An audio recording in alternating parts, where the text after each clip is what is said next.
Do you know what time it is? It's tea time. In this video, I'm looking at the Xenns Mangird Tea2 earphones. Let's get it.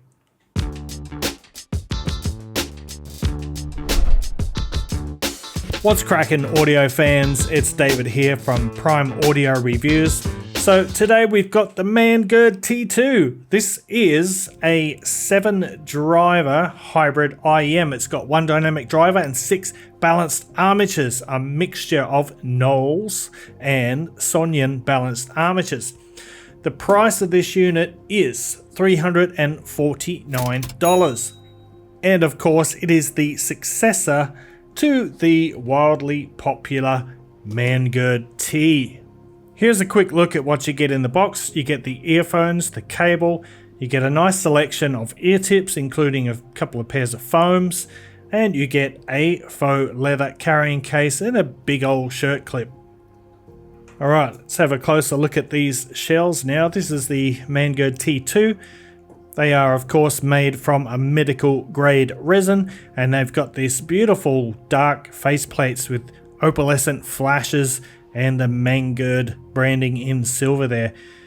Very, very lovely. In terms of comfort, they're pretty good. They are just slightly bigger than the original Tea model. Not by a lot, but just slightly. So if you have very small ears, these might be a bit big for you. But for me, I find them super comfortable and I can wear them for hours at a time. Now, without any further ado, let's talk about how it sounds. So the Tea2 has a balanced presentation. It highlights vocals and mid-range instruments, but it still has enough bass and treble to create a dynamic sound. The bass, mids and treble are all fairly even without any particular band sounding dominant. In other words, it has a balanced sound signature. It's a very efficient IEM, meaning it doesn't require any powerful source. You can use it from a phone, assuming your phone has a headphone jack, and unlikely to be a 4.4mm balanced one, but that's besides the point. You can run these off pretty much everything, but they do scale reasonably well with better gear. Let's throw up the frequency response graph here, and there it is, and you can see pretty linear across there, pretty balanced indeed. So it's quite a neutral sounding IEM. It's not boosted, it's not very aggressive in its presentation, so it's got this kind of a large, spacious, airy sound.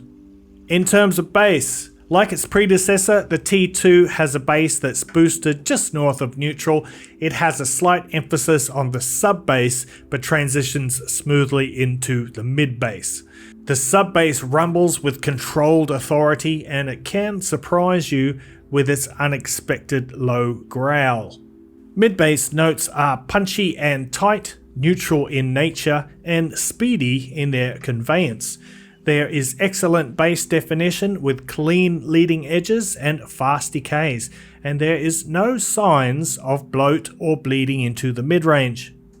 It's a bass that audiophiles will love for its clean lines and its speed, but enthusiasts might wish for more upper bass body to bolster engagement. Its bottom end extension, however, is technically on point and visceral in its delivery. I personally would like just a little lift in the upper bass, but that's my own personal preference. Onto the mid-range, and the Tea2's sound revolves around its mid-range where the core instruments and vocals reside. Its mids are close to neutral with just a wisp of added warmth for smoothness. Mid-range notes float within a black background, benefiting from the Tea2's exemplary instrument separation and overall resolution, no doubt aided by that large driver count. The Tea2 doesn't add any extra colour or vigour to its slightly forward vocals, but they have good articulation and clarity, coupled with a natural note size. Male and female vocals have good detail, but they're not overly intimate, as it feels like you are positioned several rows back from the stage. The Mangird Tea2's treble tuning fits in beautifully with the bass and the mid-range. It's slightly forward, but it dips strategically at 5 kHz and 10 kHz, which removes any harshness while maintaining an accurate timbre. It's a treble designed for musicality over absolute precision, and one with more shimmer than sparkle.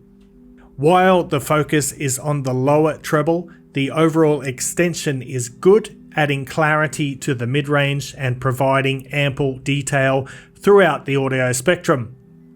Although it doesn't sparkle, the treble is far from being dull and works nicely with the mid-range to make a clear but musical sound. The Soundstage is a bit larger than average. It reaches far in width and depth in almost equal proportions, so it's a fairly rounded soundstage, and there's a good amount of height sprinkled in there as well. Left and right stereo separation is good, as is the imaging, though I'd stop short of calling it holographic due to the slightly diffused nature of the treble, which means it is not entirely precise. So yes, it's a really lovely sounding IEM. It's very enjoyable to listen to. It's very clean sounding. And now we're going to do a quick comparison with the original model, the Mangird Tea. Compared to the original Mangird Tea, the T2 has the same driver configuration, but this one, the T2, comes with an upgraded dynamic driver. The differences between the two IEMs are many, but the key changes are mostly in the mid-bass and the treble tuning. The original T has a more defined leading edge on percussion instruments, giving kick drums more slam and a sharper attack on snares. In contrast, the T2 has more fullness and rounder bass notes, but doesn't hit with quite the same impact or authority as the original T. Both IEMs are similar in tone throughout the mid-range, but again, the T2 has more body in the lower mid bands. The T, on the other hand, has slightly drier lower mids, but presents vocals in a more upfront manner. This is due partly to T's leaner bass and laid-back treble, which brings the mids forward.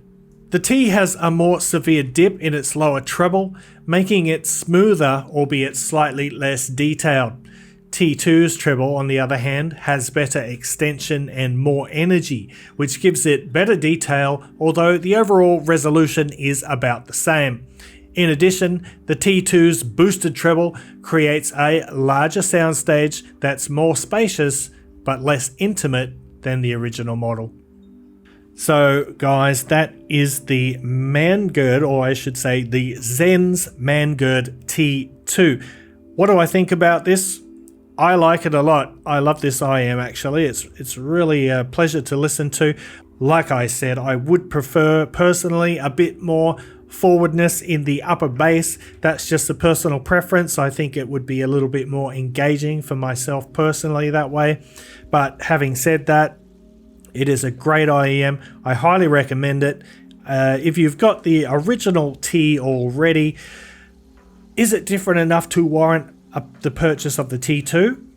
Yes, I think it does do enough differently to warrant a purchase even if you have the original T, but it's really going to depend on you and your preferences. Like, there are some things about the original that I prefer.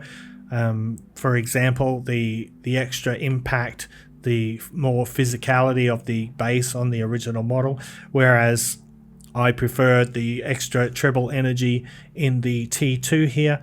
But you know, that's how it is. Anyway, I'm going to wrap it up there, guys. Thanks for watching. If you liked this video, give it a thumbs up, PowerFam audiophile style. If you're new to the channel, go ahead and hit that subscribe button so you don't miss out on any extra content.